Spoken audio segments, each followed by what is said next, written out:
আছে নাকি?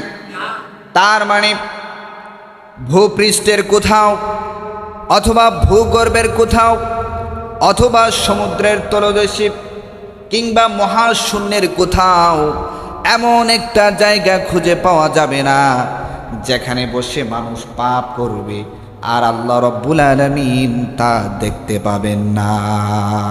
আল্লাহু আকবার। আমার ভাইয়েরা, তাহলে আল্লাহ তাআলা দৃষ্টি শক্তি, শ্রবণ শক্তিকে আড়াল করার ক্ষমতা আমাদের নাই, আছে নাকি? এজন্য আল্লাহ তাআলা বলছেন ওয়ায়ালামু মা ফিল বাররি ওয়াল বাহরি ওয়া মা তাসকুতু মিন ওয়ারাকাতিন ইল্লা ইয়ালামুহা। পড়ে আল্লাহু আকবার। আল্লাহ তাআলা বলেন জলে এবং স্থলে এমন কোনো কাজ সংগঠিত হয় না যার সম্পর্কে আমি আল্লাহ অবগত নন, আমি আল্লাহ জানি না। আল্লাহু আকবার। শুধু তা নয়, পৃথিবীর কোনো একটা গাছ থেকে যখন কোনো একটা পাতা ঝরে পড়ে আল্লাহ তাআলা বলছেন ওয়া মা তাসকুতু মিন ওয়ারাকাতিন ইল্লা ইয়ালামুহা। পৃথিবীর কোনো একটা গাছ থেকে যখন কোনো একটা পাতা ঝরে পড়ে এই খবর যিনি রাখেন আওয়াজ করে বলতে হবে তিনি কে।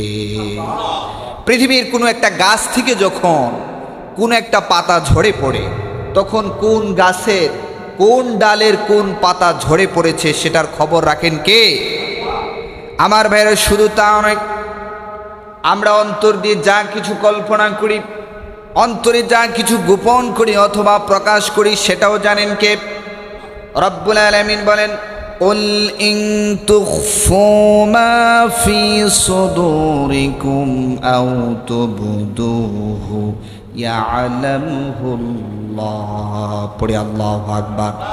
আল্লাহ তাআলা বলছেন ও নবী আপনি বলুন, তোমরা তোমাদের অন্তরে যা কিছু গোপন করো অথবা তোমরা যা কিছু প্রকাশ করো সব কিছু জানেন কে? আমার ভাইয়েরা, এজন্য আল্লাহ তাআলার শ্রবণ শক্তি, দৃষ্টি শক্তি ফাঁকি দেওয়ার ক্ষমতা মানুষের নাই। ইভেন কোনো সৃষ্টি জগতের মধ্যে কোনো সৃষ্টির এই ক্ষমতা আছে নাকি? আওয়াজ দেবেন, আছে নাকি?